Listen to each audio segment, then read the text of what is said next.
नमस्कार। जैसा कि आपको मालूम है कि इस साल हिंदी के अमर कथा शिल्पी फणीश्वरनाथ रेणु की जन्मशती मनाई जा रही है और इस क्रम में महिला आंचल ग्रुप से कई जाने माने लेखक, आलोचक लगभग हर दिन अपने विचार व्यक्त कर रहे हैं और इंटरव्यू भी दे रहे हैं। इतना ही नहीं, देश के विभिन्न कॉलेज और विश्वविद्यालय में रेणु पर वेबिनार भी हो रहे हैं। इसी क्रम में बिहार के मुजफ्फरपुर शहर में पिछले दिनों एमडीडीएम कॉलेज की ओर से एक वेबिनार आयोजित किया गया है, जिसमें महत्वपूर्ण भूमिका चर्चित कवित्री पूनम सिंह जी की है। उनकी सौजन्य से एक ऐसा वीडियो मिला है जिसमें हिंदी की सुविख्यात लेखिका, उपन्यासकार और अनुवादक अनामिका जी ने रेणु जी की भाषा के बारे में बहुत विस्तार से बातचीत की है और वह भी मुजफ्फरपुर शहर की हैं। उन्होंने वीडियो कॉन्फ्रेंसिंग के जरिए यह व्याख्यान दिया है। इसके साथ ही हिंदी के युवा कथावाचक और कहानीकार राकेश बिहारी जी ने भी रेणु जी की कथा संवेदना पर बहुत ही सूक्ष्म ढंग से बातचीत की है। तो आइए सुनते हैं महिला आंचल ग्रुप से रेणु जी के बारे में अनामिका जी और राकेश जी की बातचीत।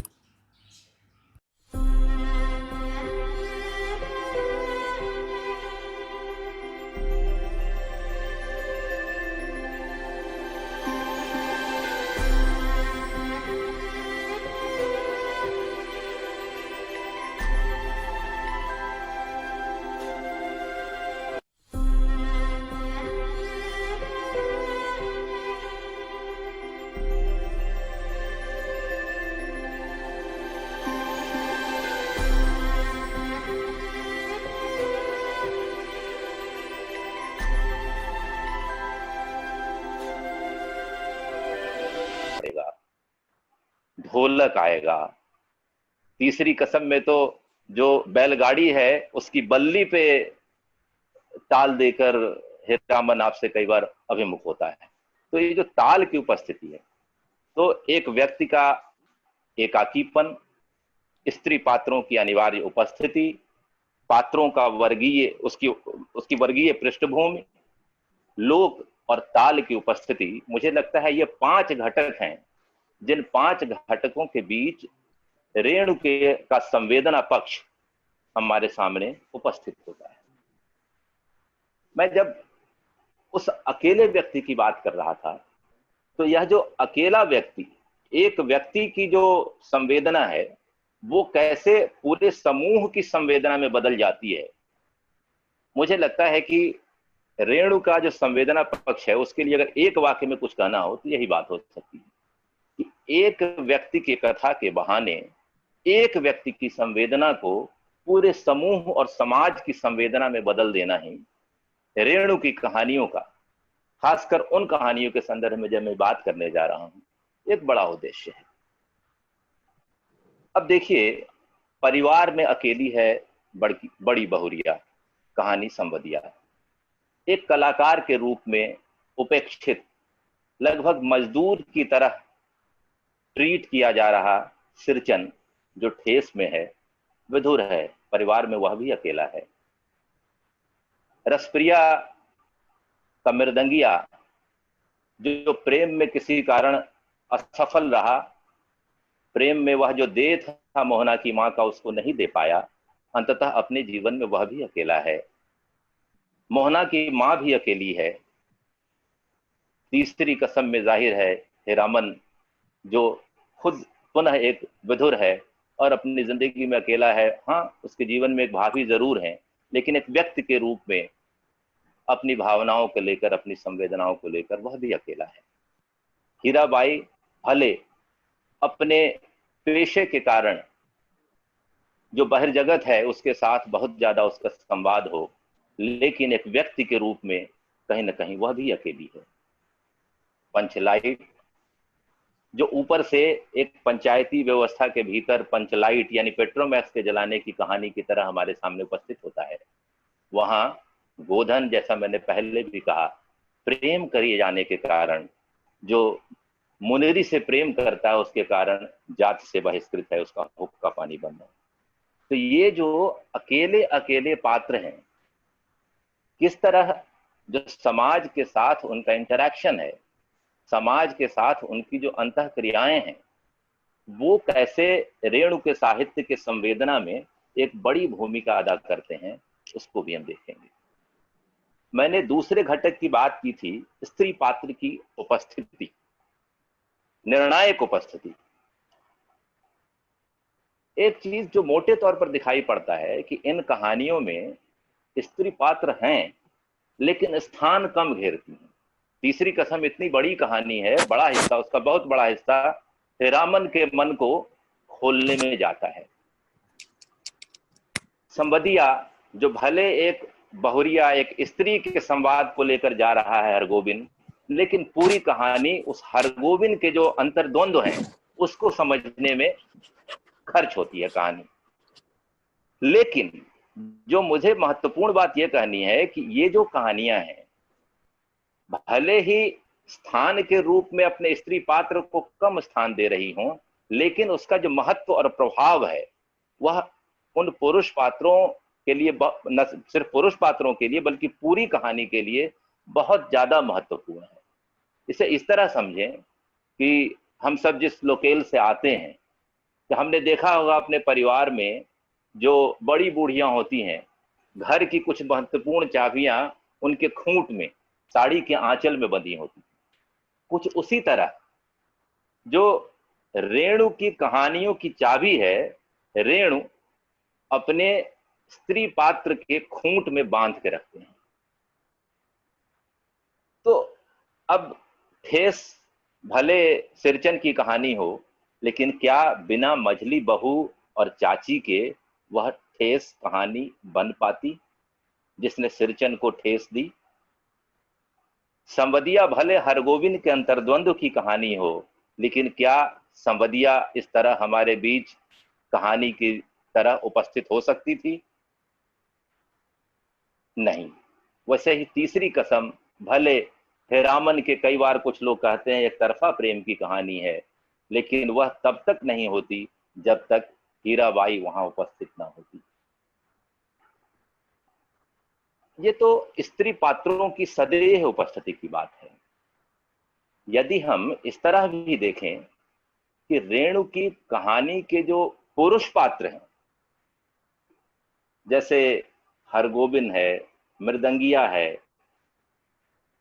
रामन है, ये जो पुरुष पात्र हैं वो भी कहीं ना कहीं भीतर से स्त्री जैसे हैं। हम सब समझते हैं इस बात को कि हर व्यक्ति के भीतर स्त्री और पुरुष दोनों समान रूप से उपस्थित होते हैं, भले सक्रिय समान रूप से न हो। मैं ये कहना चाह रहा था कि ये जो रेणु की कहानियों के पुरुष पात्र हैं, उनका भी स्त्री मन जो है वह कहीं ना कहीं बहुत महत्वपूर्ण और प्रबल है। ये वैसे पुरुष हैं जो भीतर से थोड़े स्त्री जैसे हैं। यहां पर जो एक महत्वपूर्ण बात मैं कहना चाहता हूं वो यह कि नई कहानी के जिस दौर में रेणु कथाकार के रूप में सक्रिय हैं, जो उस समय मुख्य कथाकार के रूप में चिन्हित जो कथाकार हैं, स्त्री पुरुष दोनों, चाहे वो उषा प्रियंवदा हो, कृष्णा सोबती हो, मन्नू भंडारी हो, या राजेंद्र यादव, मोहन राकेश और कमलेश्वर, इन सबकी कहानियों में, इन सबके साहित्य में बदलती हुई स्त्री, उस समय की वह स्त्री जो अपने अस्तित्व का दावा कर रही है, अपने नए जीवन शैली, नए जीवन पद्धति का दावा कर रही है, उनकी कहानियां देखने को मिलती है उसी अंदाज और आवाज में। लेकिन रेणु की कहानियों में वो स्त्री उस तरह से नहीं है, क्योंकि वो जो कहानियां थी वो शहरी मध्यम वर्ग की कहानियां थी, यह एक खास अंचल की कहानी है, गांव की कहानियां हैं। यानी स्त्री विमर्श का जो एक बना बनाया तरीका है, उस तरीके से, उस पद्धति से, उन औजारों से इन स्त्रियों को अगर समझने की कोशिश करें तो थोड़ी तकलीफ होगी, दिक्कत होगी। लेकिन वहीं जो स्त्री विमर्श का आखिरी गंतव्य है, जो उद्देश्य है, अगर उस दृष्टि से देखें, जो मुझे लगता है कि स्त्री विमर्श का उद्देश्य क्या हो सकता है, यही ना कि जो पुरुष है वो थोड़ा सा स्त्री हो जाए। तो यह जो पुरुष के थोड़ा सा स्त्री हो जाने का एक उद्देश्य है, अगर उस पैमाने पर देखें तो रेणु की इन कहानियों के पुरुष पात्र एक उदाहरण की तरह, एक मिसाल की तरह हमारे सामने उपस्थित होते हैं। यानी एक जो बहुत जरूरी और अस्तित्ववादी लोगों, जो आइडेंटिटी का एक विमर्श है, अस्मिता विमर्श जो है स्त्रियों का, उसके दृष्टिकोण से जो उसका उद्देश्य मैं जिसे कह रहा हूं, उसकी एक प्रस्तावना, उसके अनुकूल जो पुरुष हो सकते हैं, उसकी प्रस्तावना रेणु तब अपनी कहानियों में कर रहे हैं। तो इस दृष्टि से ये पुरुष पात्र भी बहुत महत्वपूर्ण है। यहां पर एक बात और कहना मैं चाहता हूं कि रेणु, पुरुष और पितृव्यवस्था, इन दोनों के बीच के अंतर को भी बहुत करीने से समझने वाले कथाकार हैं। यहां पितृव्यवस्था आपको लगातार देखने को मिलेगा, लेकिन पितृव्यवस्था का जो क्रिटिक है वह कहीं से भी कहानी में पुरुष के क्रिटिक के रूप में, पुरुष को खल बनाने के चक्कर में नहीं है। हमने देखा है कि जो स्त्रीवादी साहित्य है उसका एक जो बहुत लाउड वर्जन होता है, उसमें कई बार यह लकीर धूमिल सी पड़ जाती है। हम इसको समझने में कई बार असफल हो जाते हैं कि पितृव्यवस्था और पुरुष दोनों के बीच क्या अंतर है। लेकिन रेणु की यह खासियत है कि वो पितृव्यवस्था और पुरुष, इन दोनों के बीच के बारीक जो अंतर है उसको बहुत अच्छे तरीके से न सिर्फ समझते हैं बल्कि अपनी कहानियों में उसे उद्घाटित करते हुए। मैं जो एक तीसरे पक्ष की बात कर रहा था, वर्गीय चरित्र की, वर्गीय पृष्ठभूमि की, तो रेणु के जो पात्र हैं वो लगातार अपनी वर्गीय पृष्ठभूमि, वर्गीय चेतना के साथ हमारे बीच उपस्थित होते हैं। अब आप देखें, मैं 3 उदाहरण आपके सामने रखना चाहता हूं 3 कहानियों से। कहानी रसप्रिया। रसप्रिया का आखिरी वाक्य देखें, जहां पर मोहना की मां मोहन से कहती है, ऐसे लोगों की संगत कभी मत करना। दूसरी कहानी संवदिया, जहां पे हरगोविंद बड़ी बहुरिया का संवाद लेकर उनके मायके गया था। कहानी का आखिरी वाक्य है कि संवाद भेजने के बाद से ही वह अपनी गलती पर पछता रही थी। और तीसरी कसम कि महुआ घटवारिन को सौदागर ने खरीद लिया है गुरुजी। ये देखिए, 3 अत्यंत महत्वपूर्ण स्त्री पात्र, 3 कहानियों के, तीनों की जो नियति है कहानी में 3 तरह की। एक, मोहना की मां जो अपने बेटे को सीधा कह रही है कि ऐसे लोगों से संगत मत करना, यह निर्णय। दूसरी, बड़ी बहुरिया जो संवदिया को भेज देने के बाद लगातार पछता रही है कि मैंने इसे क्यों भेजा। और एक तीसरी, हीराबाई जो जिसका सौदा सौदागर ने कर लिया। तीनों कहानियां कहीं ना कहीं पितृव्यवस्था का एक क्रिटिक हमारे सामने रचती हैं। स्त्री पात्रों के प्रति हमारे भीतर एक सहानुभूति भी पैदा होती है। लेकिन यदि ये तीनों पात्र अपनी नियतियों में 3 हैं तो कहीं ना कहीं उन पात्रों का वर्गीय, कि उनकी जो वर्गीय पृष्ठभूमि है वह है जो इन 3 नियतियों को संचालित कर रही है। तो इस बात को भी बहुत समझना पड़ेगा हमें, यदि हम रेणु की कहानियों का जो संवेदना पक्ष है, कि रेणु की कहानी में जो संवेदना की निर्मित हो रही है वो कैसे हो रही है। जब तक इन चीजों को हम नहीं समझे हमारी बात बनेगी नहीं। जो चौथी बात मैंने की थी लोक की उपस्थिति और संगीत के ताल की, तो जिस तरह संगीत में ताल जो है, जिस तरह संगीत में ताल उसी तरह प्रभावशाली होता है और उतना ही महत्व का होता है, जैसे भोजन में नमक, वैसे ही यह जो ताल है रेणु की तमाम कहानियों के बीच उपस्थित है। और यह ताल जो है उस पूरे कहानी मतलब को अगर संगीत माने, उसकी जो लय है उसको अपनी दिशा में अपने व्याकरण के हिसाब से चलने देने में उसकी बड़ी महत्वपूर्ण भूमिका है। आप देखें कि घर में जब शादियां होती हैं और शादी का जो संगीत होता है वहां आपको हारमोनियम नहीं मिलेगा, लेकिन ढोलक अनिवार्यतः उपस्थित है। तो यह जो सरगम के बरक्स ताल की उपस्थिति है वो कहीं ना कहीं लोक के उस प्राणवंतता, उसकी जो जीवंतता है उसके भी प्रतिनिधि के रूप में इन कहानियों में मौजूद है। तो जब मैं अब इन सारी चीजों से जो संवेदना किस तरह हमारे बीच उपस्थित हो रही है, जहां पे आप उन कथा पात्रों की संवेदना से गुजरते हुए खुद को उसका हिस्सा महसूस करने लगते हैं। ठेस कहानी का सृजन सिर्फ एक कलाकार की तरह आपके सामने उपस्थित नहीं होता, एक उपेक्षित कलाकार की तरह, बल्कि कैसे एक जो पूरी सभ्यता जो हमारी है और वो सभ्यता कैसे एक सृजनहार को मजदूर के रूप में बदल देती है, जो बेगार खटने को मजबूर हो जाता है, उस पूरी स्थिति का क्रिटिक बनकर, उस पूरी स्थिति के क्रिटिक के रूप में हमारे सामने वो कहानी उपस्थित होती है। और तब सिर्फ तिरचन की संवेदना नहीं, उन तमाम कलाकारों की संवेदना जो मजदूर की नियति को प्राप्त होने को अभिशप्त हैं, उसके साथ कहानी पढ़ते हुए हम जुड़ जाते हैं। जब मैं ठेस की बात कर रहा हूं, यहां पर मुझे रेणु की दूसरी कहानी भित्त चित्र की मयूरी याद आ रही है। मुझे लगता है ठेस कहानी जो है वो 60 के आसपास लिखी गई होगी और भित्त चित्र की मयूरी 1972 में आई है।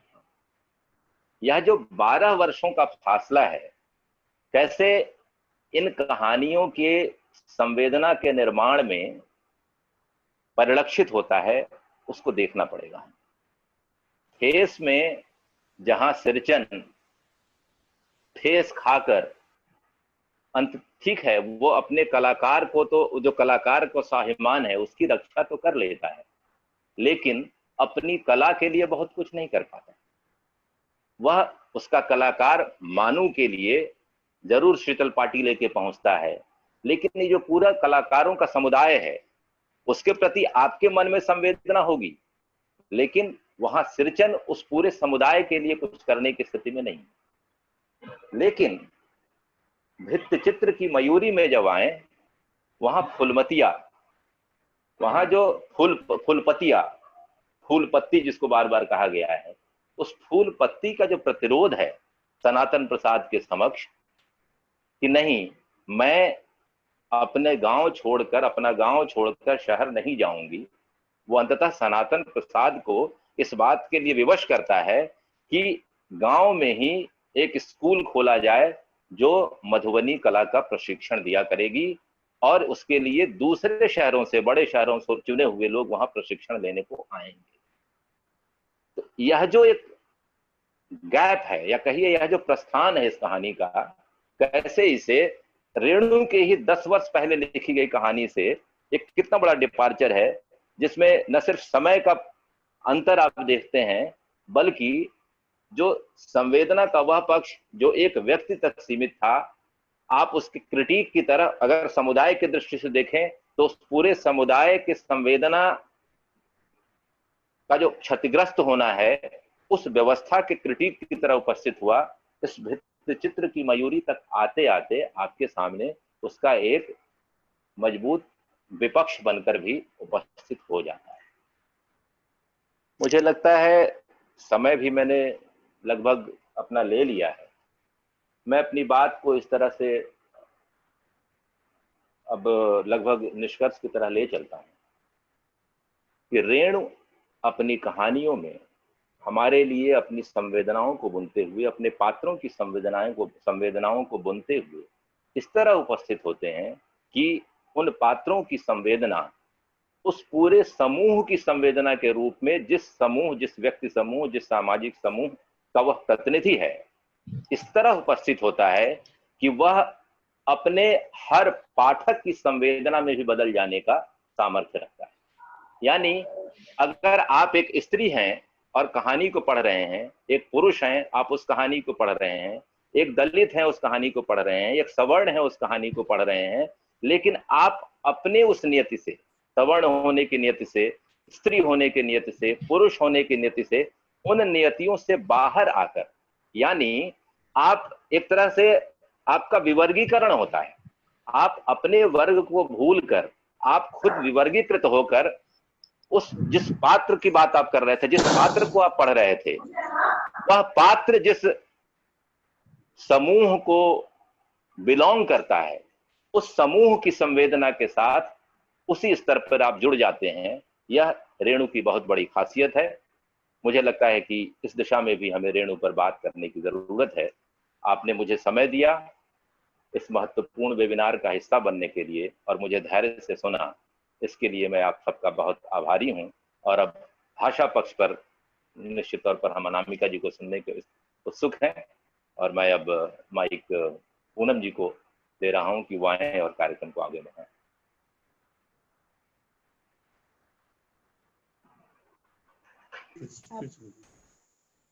बहुत आभार, बहुत धन्यवाद आपको। आपने संवेदना पक्ष को बहुत अच्छे ढंग से बताया है और हमारी छात्राएं इससे जरूर लाभान्वित होंगी। और अब मैं सीधे सीधे बिना समय जाया किए हुए डॉक्टर अनामिका की ओर जाती हूँ, क्योंकि उन्हें रेणु के भाषा को लेकर बातचीत करनी है और वह बातचीत महत्वपूर्ण होगी, कथ के साथ मिलाकर एक नई दृष्टि के साथ व्याख्या होगी और हमारी छात्राओं को एक दिशा मिलेगी। तो मैं बहुत आदर और सम्मान के साथ अनामिका जी को आमंत्रित करती हूँ कि नींद की ओस से पलकों को भिगोए कैसे, जागना जिनका मुकद्दर हो वो सोए कैसे। शहरयार की इन पंक्तियों के साथ डॉक्टर अनामिका।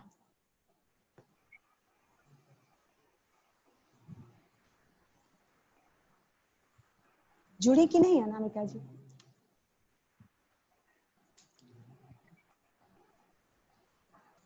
कुछ तकनीकी दिक्कत नहीं ना हो रही है उनको?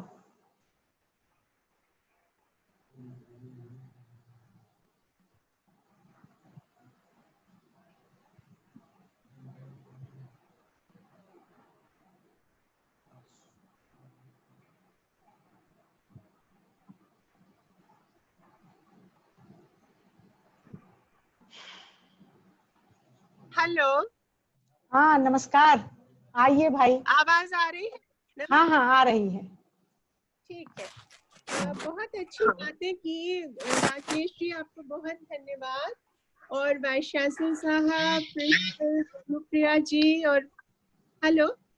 हाँ हाँ आ रही है आवाज। हाँ आवाज आ रही है।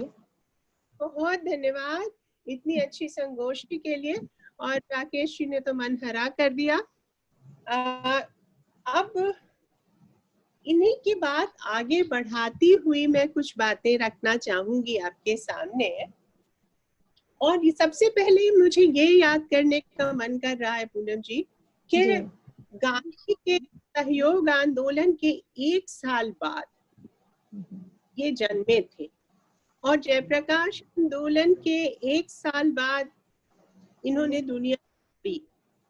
ये जो बीच का अंतराल है, उसकी जो कश्मकश है, वो इनकी भाषा में किस तरह उतरी है, ये ध्यान से देखने की चीज है।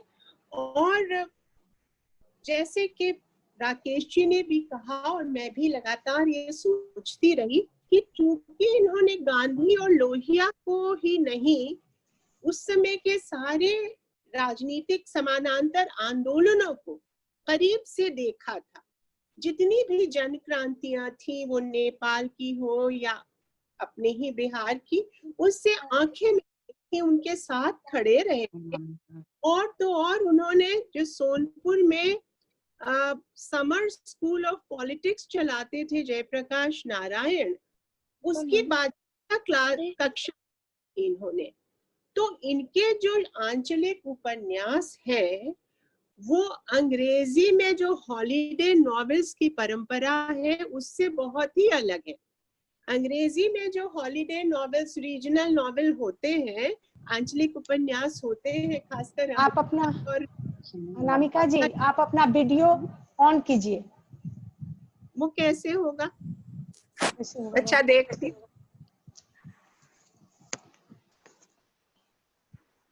अब हुआ? हो गया? हाँ अब हुआ हाँ ठीक है। आवाज तो आ रही है।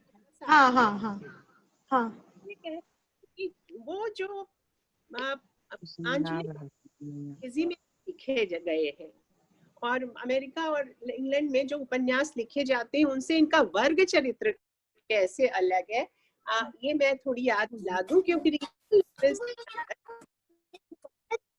लिखे जाते थे यहाँ, उसमें ये था कि कोई द्वीप है या कोई अद्भुत पहाड़ी प्रदेश है, वहाँ चार लोग मिलते हैं, उस पहाड़ी पृष्ठभूमि या द्वीप की फोटो क्यों नहीं आ रहा? संबंध विकसित होता है। वो धीरे धीरे विकसित होता हुआ संबंध तितलियों की लय में कैसे उड़ता है, इस तरह से वो उस क्षेत्र की विशेषताएं रूमानी ढंग से उजागर। उसके विपरीत ये हमारे जो रेणु है वो कैच और सत्येंद्रनाथ भादुड़ी की लय में ऐसे एक इलाके पर अपना बायोस्कोप रखते हैं जो हर तरह से पिछड़ा होते हुए भी जीवंत है। वो अपने जीवंत इस तरह से है कि आगे में हम मल्हार, इस तर्क से वो जीवंत है।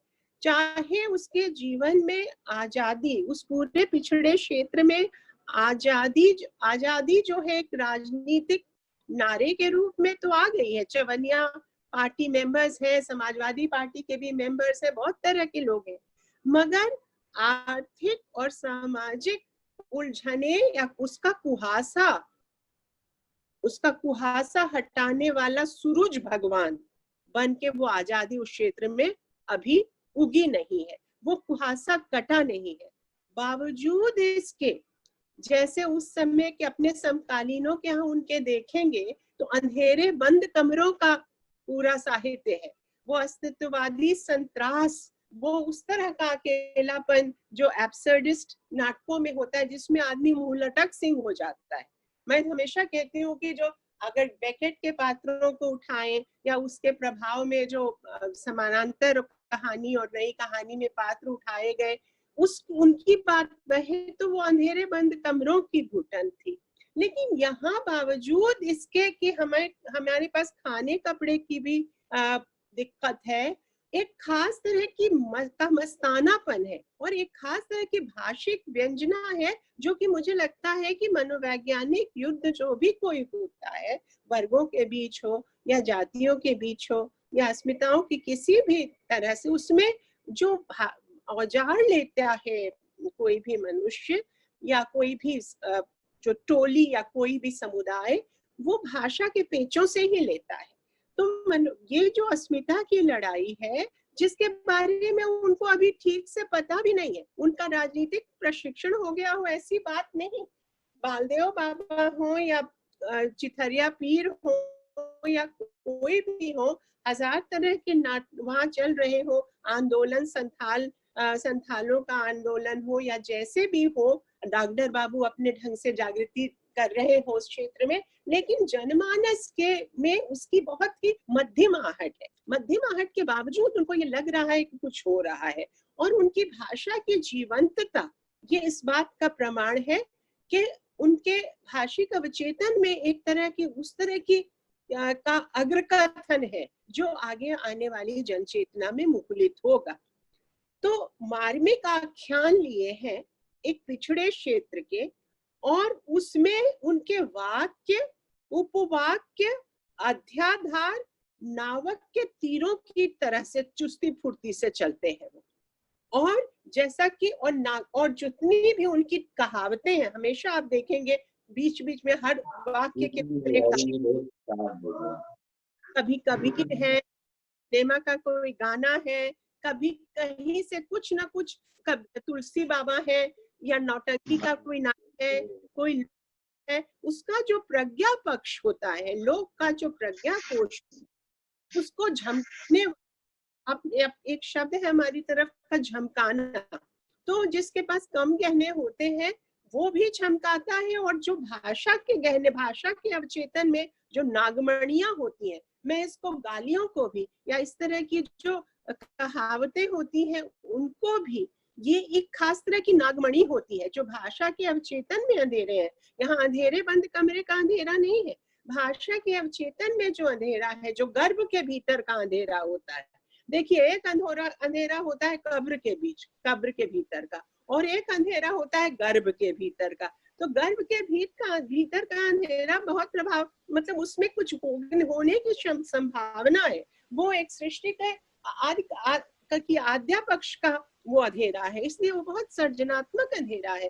तो इसके मुझे लगता है कि लोक भाषा के और स्त्री भाषा के, जहाँ की स्त्री भाषा के भी अद्भुत उदाहरण आपको इनके पात्रों में मिलेंगे। वो बिरजू की माँ हो लाल पान की बेगम में, या नैना जोगिन की गालियां हो, एक से एक चुन चुन के दी गई हुई गालियां, उनमें जो लिबिडिनल फोर्स है, उसमें जो एक तरह का क्या कहना चाहिए, उसमें एक जो हम गज्जर मचाने की जो उसकी क्षमता है, वो बहुत ही महत्वपूर्ण है। और उसी को मैं नागमणियां कह रही हूँ, दमक जाती है अंधेरे के बीच में, अचानक दमक जाती है। उसके अलावा जो कनबतियां हैं, कानों में बात हो रही है, या फिर उनार्थक प्रयोग है, आप देखते हैं गाड़ीवान कहता है या फिर कभी कभी जो रणजल में ऊपर से हेलीकॉप्टर से सामान गिराया जा रहा है और उसमें भी ध्वनि होती है, खास तरह की गड़गड़ गड़गड़ गड़गड़, पूरी तरह की उसमें ओनोमोटोपोइया जिसको अंग्रेजी में कहते हैं, उस तरह का जो एक सृष्टि की आदिकालिक जो मूल ध्वनियां होती हैं, उसको मंत्र की तरह बांचने का, कई बार उनके यहाँ मंत्रों पर भी एक तरह का, बीज मंत्रों पर भी एक तरह का कौतुक भाव से उन्होंने भाषा को इस तरह से प्रस्तुत किया है कि भाषा जो है एक लीला भूमि भी है और एक युद्ध भूमि भी है। वहां पर अस्मिता की लड़ाई में एक अवचेतन के, क्योंकि स्वाभाविक है कि जिस व्यक्ति को बहुत सुनना पड़ेगा, उसके यहाँ बहुत सारे अर्थ संकेत भीतर बढ़ते चले जाएंगे। और प्रकृति जो है वो क्षतिपूर्ति के सिद्धांत से काम करती है। कभी सामंत के यहाँ, राजाओं के यहाँ, या फिर जमींदारों के यहाँ, या सरकार के यहाँ, या मैजिस्ट्रेट है उनके यहाँ, या जो भी अधिकार प्रमत्त लोग, भाषा जो अजीब तरह से सपाट होती है, सपाट बयानी की भाषा होती है, आदेशात्मक वाक्य होते हैं और कहीं उसमें पेचो खम नहीं होता। लेकिन जो वंचितों की होती है, जिसको बहुत अच्छे से इन्होंने वंचित किया है साहित्य में, जो खम है वो लगातार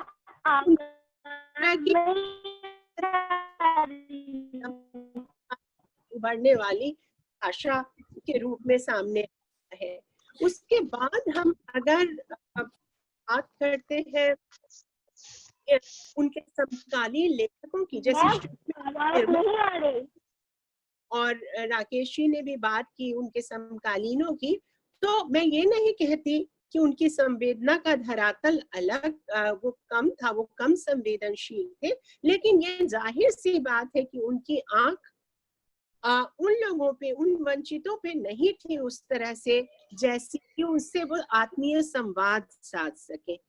दुनिया में एक सिद्धांत मतलब बहुत आराम से जिस पे बात की जा सकती है, वो है फिल्टर्ड नरेशन का। आदमी जो सुनता है, लेखक अपने प्रत्यक्ष संवाद से, अगर जो जनमन से संवाद नहीं साध पाता, तो उसकी अंतर्ध्वनियां वो प्रतिबिंबित नहीं कर पाता अपनी भाषा में, और उसका संवाद बहुल साहित्य नहीं हो पाता, और उसके संवादों में प्राणवत्ता नहीं आ पाती जो इनके यहाँ आप सहज रूप से पाएंगे। भूखी नंगी जो जनता है उससे आत्मीय संवाद साध पाना प्रेमचंद ने भी संभव किया था। वो अपनी छोटी सी बार बार पी हुई बीड़ी उठाकर भी सबसे बातें करते रहते थे।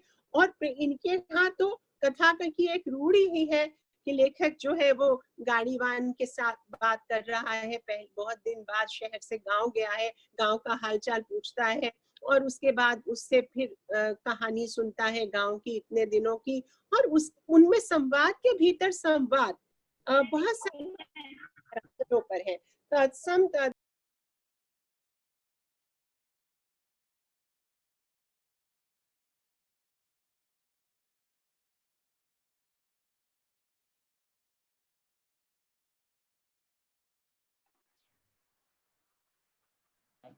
मैम आपकी आवाज नहीं आ रही है।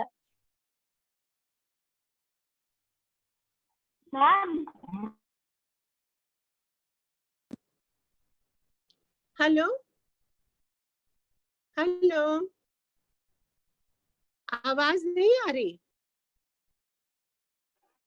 अब आ रही है मैम आ आवाज, रही है। जारी रख।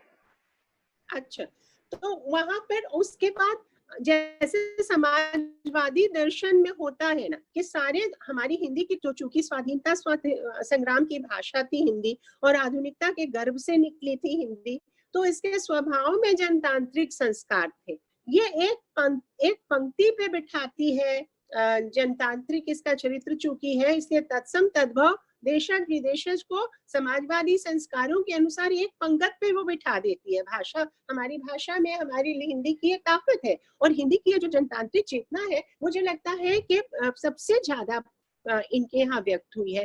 देश संवाद तो है ही, लेकिन तत्सव तद्भव भी, तत्सम और विदेशज भी कहीं कहीं बातें, मतलब फारसी के शेर है, इधर का उधर है, जब नाटकों की बात, नौटंकी की बात करते हैं तो उसके संवाद है, अरबी के भी। तो हर तरह के इसको एक समझिए एक चटाई पर बिठाते हैं, पदानुक्रम तोड़ते हैं, ये अपने समाजवादी संस्कार के अनुसार ये काम करते हैं।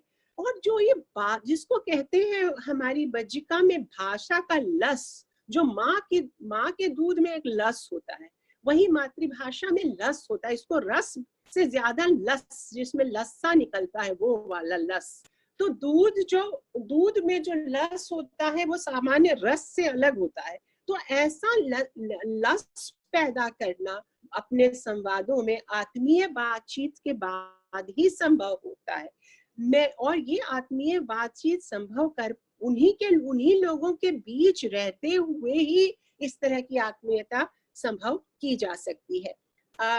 दूसरी, अब मैं मुलेचा लेती हूँ, ऐसा नहीं है, कुछ और लोगों ने भी, जो लोग ऐसे लोगों से, जनसाधारण से गपशप किए बिना, हृदय संवाद किए बिना उनकी कहानी लिखने चलते हैं, सिर्फ फैशन के धरातल पर एक तरह से पोज मारना, जिसको हमारी तरफ कहते हैं कि बहुत बड़ा पोज मार के उसने फोटो खिंचवाई या पोज मार के उसने बातचीत की। ऐसे पोज मारू लेखक जब बहुत प्रगतिशील लेखन करना चाहते हैं, बड़े बड़े विषयों पर भी घटिया से घटिया कहानी लिखी जा सकती है। तो कथ्य बड़ा होने से, अगर विषय बड़ा होने से ही कहानी अच्छी हो जाएगी, ये जरूरी बल्कि नहीं ही होती है।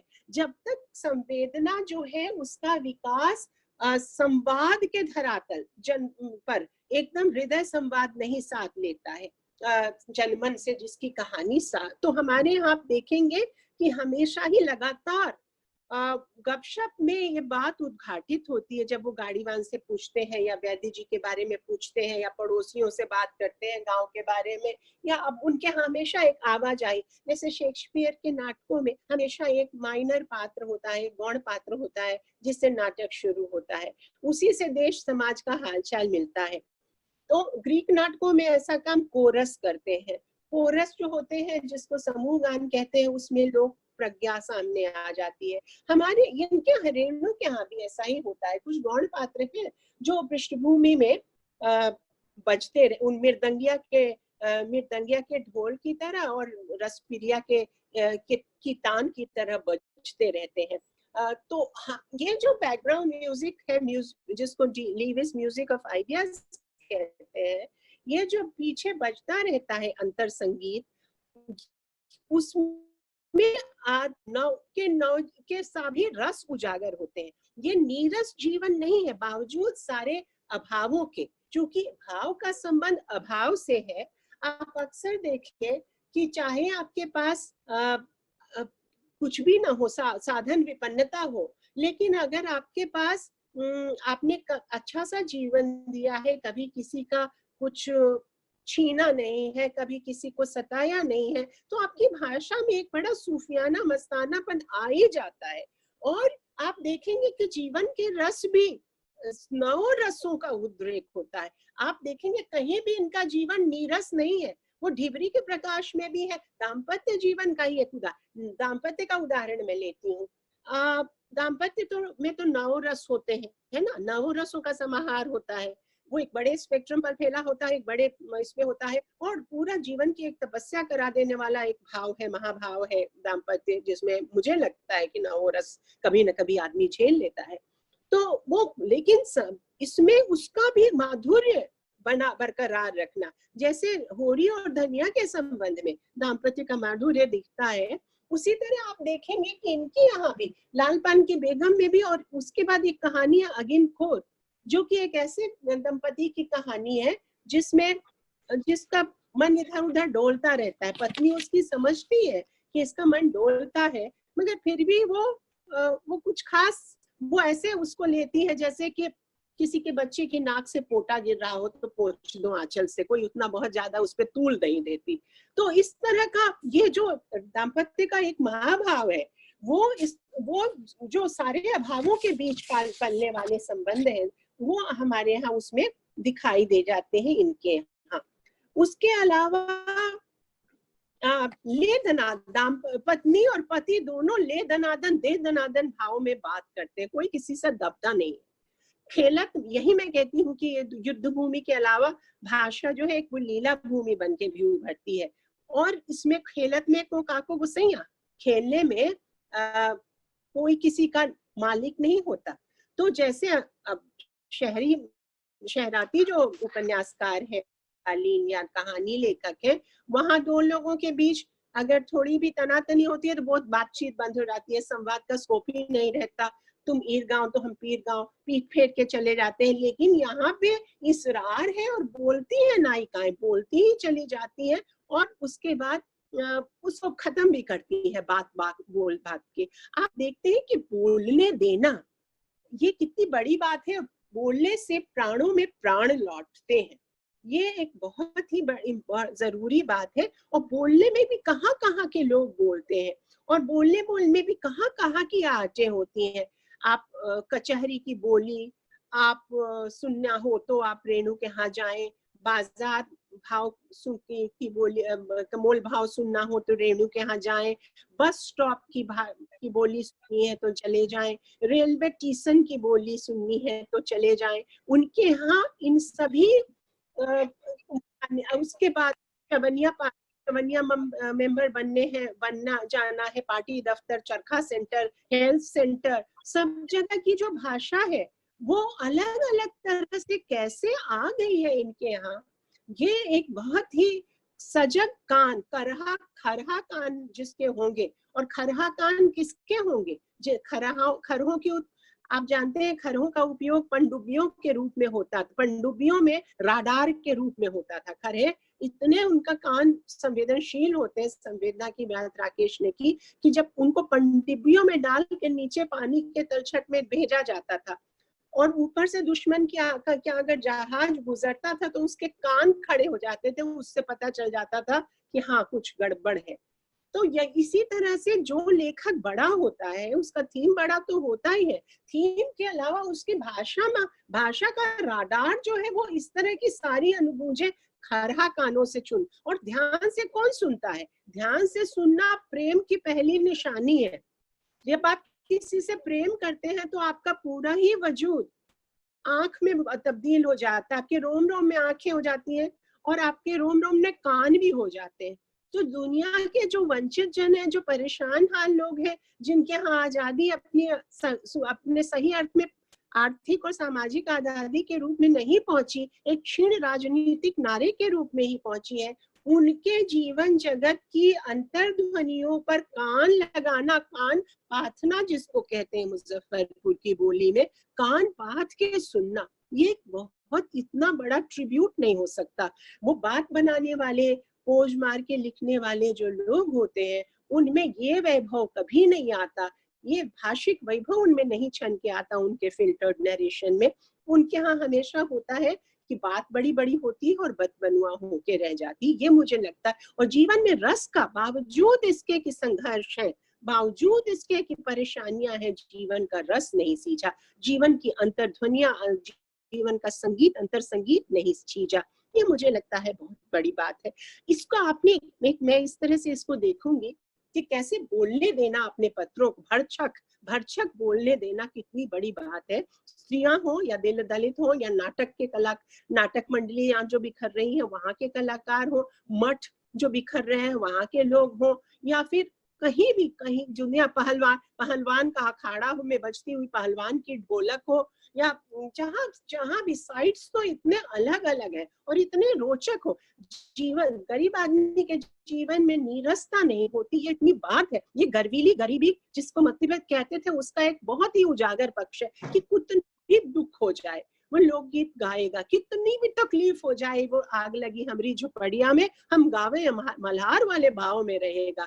ये उसका बहुत ही क्योंकि अपने पात्रों का अगर आप आकर्षण, उसका जो उसका आंतरिक अंतर जगत है, उसको आप उस तरह से नहीं दिखाएंगे कि उसको आप मुंह लटक सिंह दिखाएंगे, तो उसको आप एब्सर्डिस्ट नाटक के पात्र की तरह दिखाएंगे, तो उसमें उसकी जीवनी शक्ति का के साथ आप न्याय नहीं कर रहे हैं। जब वो संघर्ष कर रहा है, जो परेशानियों के बीच भी ठठा हुआ है, उसका ठस्सा, उसका सौंदर्य, उसकी श्रम की गरिमा, और उसके अगर वो आलसी भी है तो भी उसका स्वाभिमान, और ये सब उजागर करना बड़े लेखक का काम है। जो उसकी भाषा में कैसे आता है, इसको हम सब मुजफ्फरपुर से हैं तो हमने वो बब्बन हजाम की कहानी सुनी होगी, आप सब ने सुनी होगी, मैंने भी सुनी। इसको एक रूपक की तरह मैं देखना चाहती हूँ ताकि मैं समझ सकूं, आपके साथ ही मिलकर हम सब समझ सके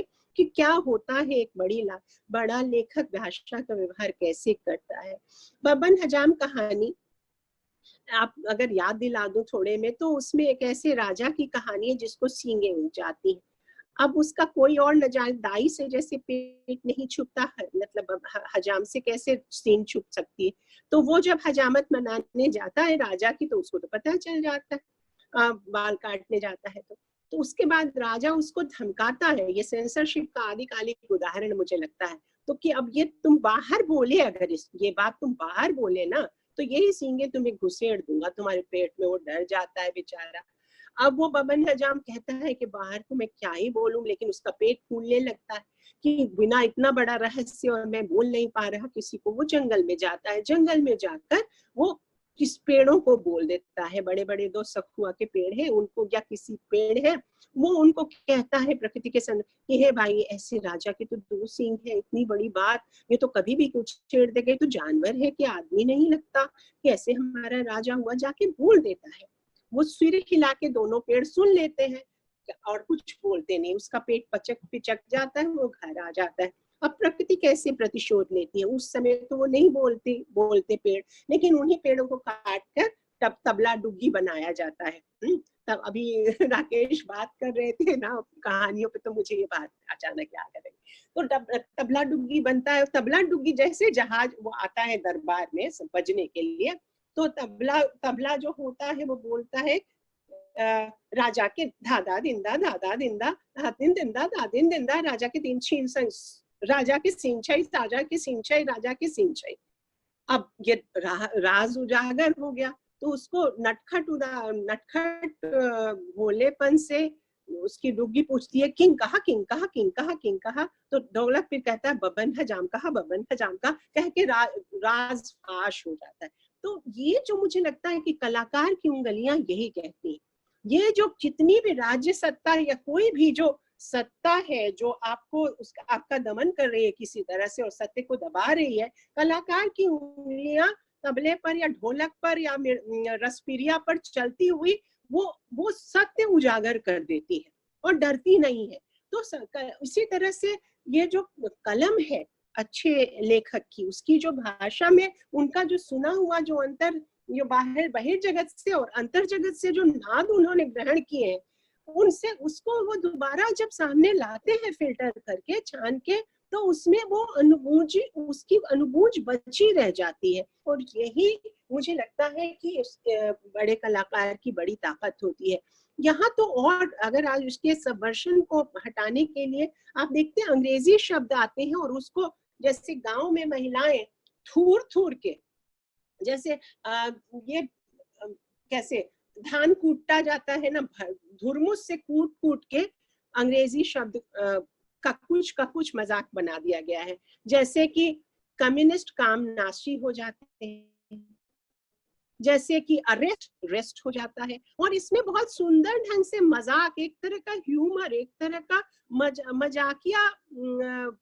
मजाकिया ढंग से अंग्रेजी समाज का मतलब जो हमारा लोक भाषा का जो लोक पक्ष है वो अपने ढंग से उससे चुटकी ले लेता है। और वो मुझे लगता है कि जैसे भ्रमर गीत की जो गोपियां थी, उन्होंने मतलब घूंघट मार हंसी हंसते हुए मुलाचा लिया था उद्धव से, उसी तरह से इनके पात्र भी अंग्रेजी साहबाना लोगों से मुलाचा लेती है और बड़े बड़े उस तरह की बात बनोवल लोगों से मुलाचा लेती है। जानवरों की बोली, पक्षियों की बोली, ये तो है ही।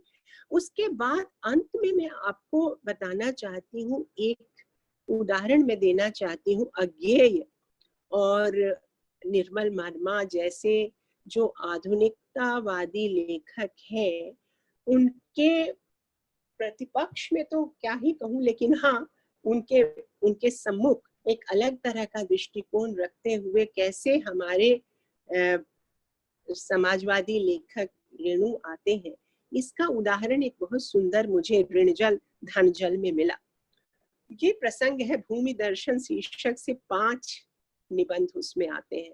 प्रसंग ये है कि अज्ञेय निर्माण से आए हैं और सुखाड़, जहाँ पर सुखाड़ है वहां का जायजा लेने आए हैं, और एक टिकट में 2 खेल की तरह वो क्या करते हैं कि बोध गया भी चले जाते हैं कि जाके वहां स्तूप वगैरह देखेंगे और सूखागढ़ सेठ का दौरा भी कर लेंगे।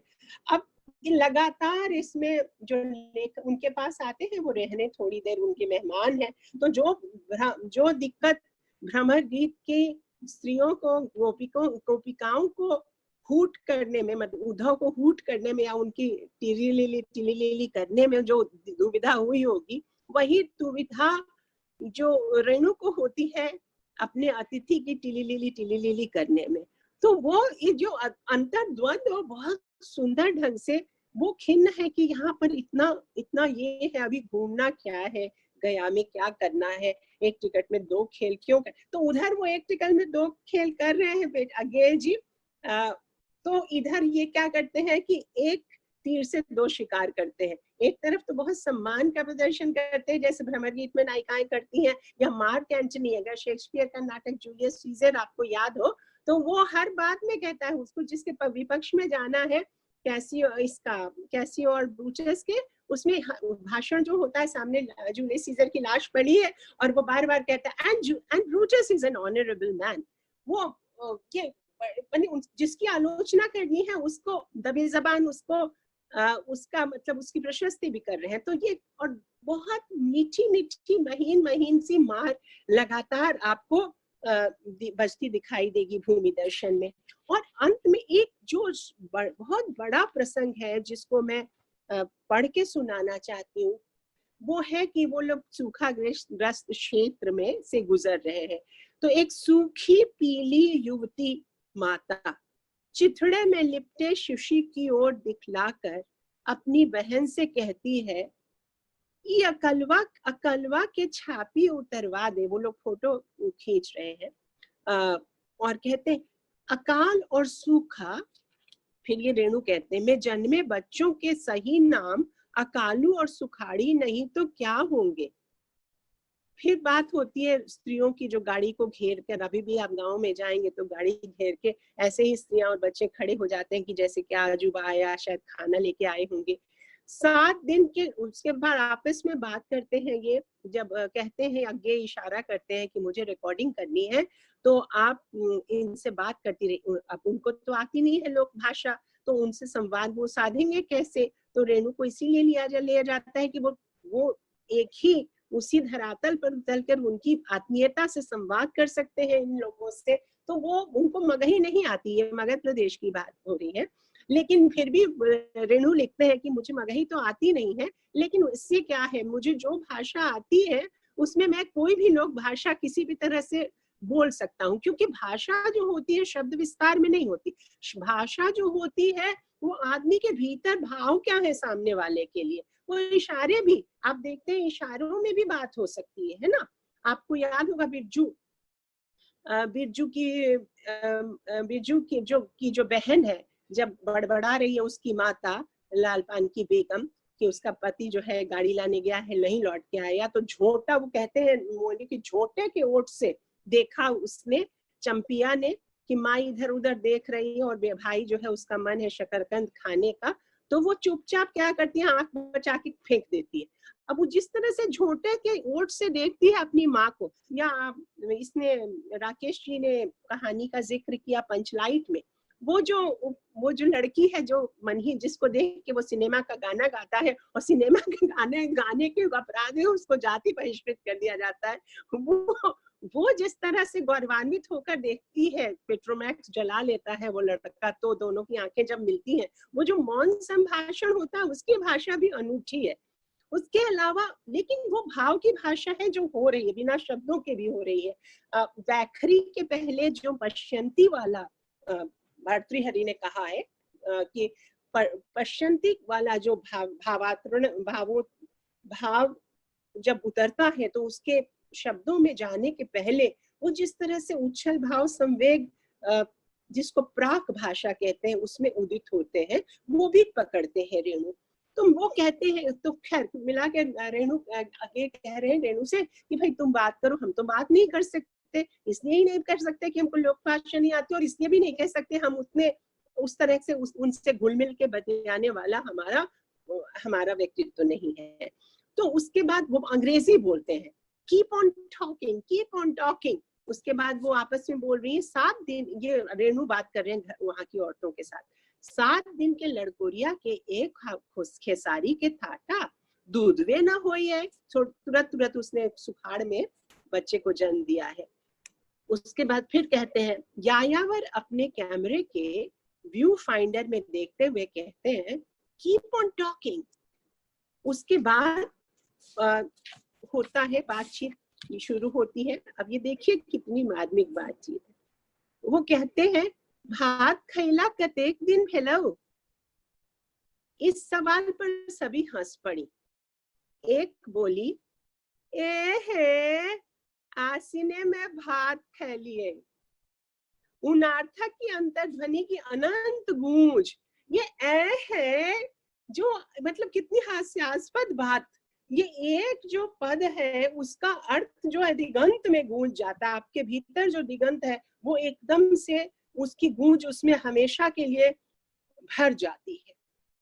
स्त्री दृष्टि जो है वो तो बहुत ही उत्कट ढंग से, जिस व्यक्ति ने अपना नाम ही स्त्री के नाम पर रखा हो, रेणु, और वो भी रेणु कैसा, जो धूल, जिसका अर्थ होता है धूल, धूल की आंख से दुनिया देखने का शऊर, धूल के बारे में, जिसके बारे में कबीर कहते हैं कि उठा बगुला प्रेम का, तिनका उड़ा आकाश, तिनका तिनके से मिला, तिनका तिनके पास।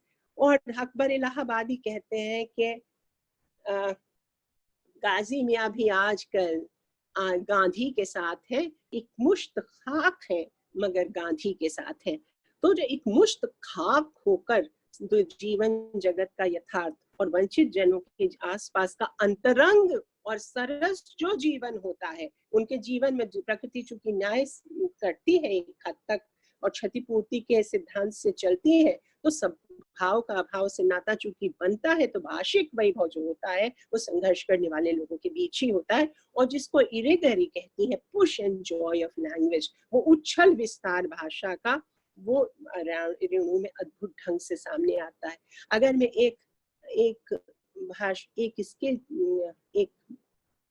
कविता, चूंकि मुझे कविता में सोचने का अभ्यास पड़ गया, तो मैं एक रूपक से बात खत्म करना चाहूंगी। बाकी लोगों ने भी जो शहर में रह के लिखते रहे, वो बड़े ही लेखक थे, मैं उनकी संवेदनशीलता पर प्रश्न नहीं उठा रही, मगर उन्होंने यथार्थ को आजादी के बाद जो हमारे जनजीवन उसको ब्रीफ केस में बंद कर दिया, ब्रीफ केस में भर के साहबी ठाकते वो। और रेणु ने क्या किया कि हॉलडॉल, अगर आप लोगों की जनरेशन, आप लोगों की पीढ़ी में किसी ने हॉलडॉल देखा, कितने ने देखा? हॉलडॉल एक बड़े बचपन में चीज हुआ करती थी, जिसमें के दुनिया पूरा संसार समेट लिया जाता था। एक हफ्ता पहले से हॉलडॉल बंधाना शुरू भी जान। तीर्थोदक कहानी अगर आपको रेणु की याद है, तो तीर्थोदक में खाना वो जो पाथेय है, एक हफ्ता पहले से बन रहा है, पेड़िया, गुजिया, निमकी, खजूर, उस टोकरी के पहले दुनिया में सारा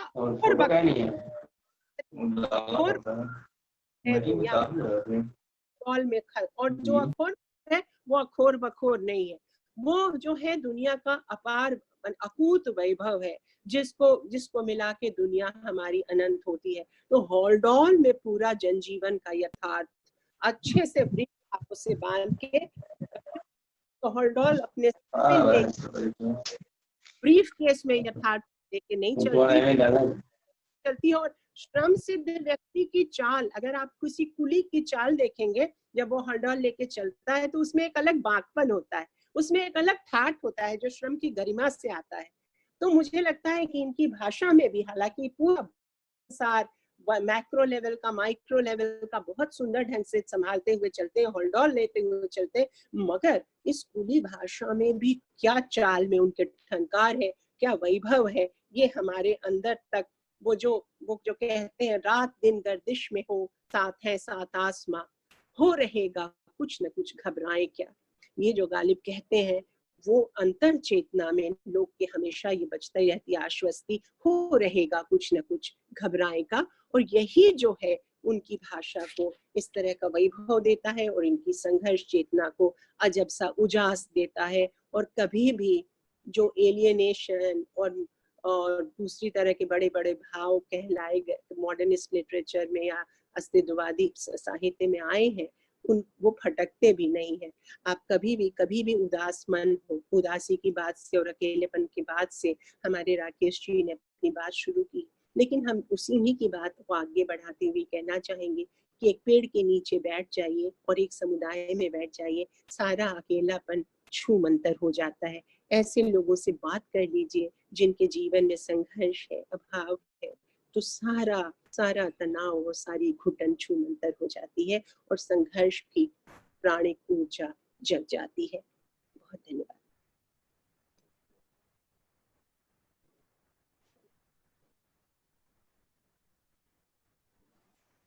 बहुत बहुत धन्यवाद, बहुत बहुत आभार। आपने बहुत ही अच्छा व्याख्यान दिया है। रेणु के भाषा के सौंदर्य को आपने जिस तरह से उद्घाटित किया, अभी उसे सुनते हुए मैं अभिभूत हुई। मेरी छात्राएं तो पता नहीं क्या महसूसती होंगी, वो मुझे थोड़ी देर में पता चल जाएगा। लेकिन बहुत बहुत आपका आभार और नमस्कार। इतने प्रेम से बुलाया। अरे हम लोग बहन हैं, एक शहर के। और नहीं, लेकिन ये भाव सब बना रहे, ये बहनापा बना रहे, पूरे अंचल में यही व्याप्त है और इसी की रेखा, इसी की बात ऐसे रेणु भी करते हैं, इसी अंतरंग संवाद होगी। बिल्कुल ठीक है, नमस्कार। बहुत ही समृद्ध करने वाला वक्तव्य रहा नमिका दी आपका। बात मुझे अंदर तक आश्वस्त कर गए और बहुत उम्मीद बनती है मुझे आप जैसे नवल पुरुषों से। ठीक है, चलिए नमस्कार।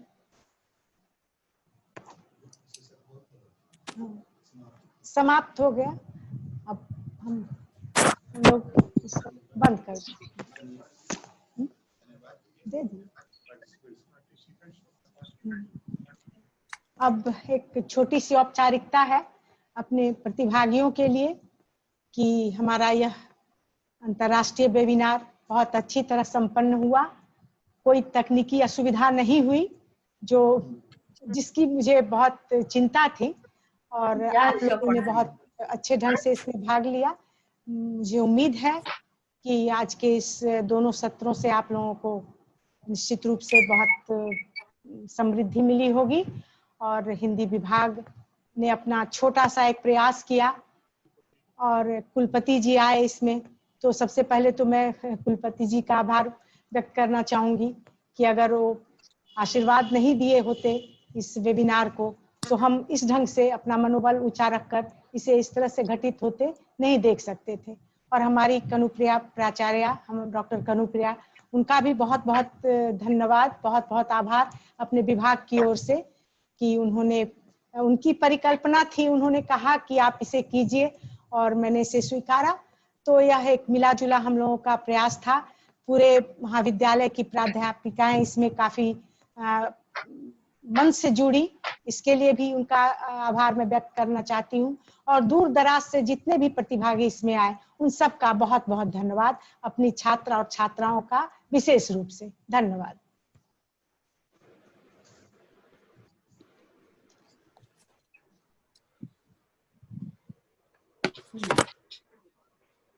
हो गया।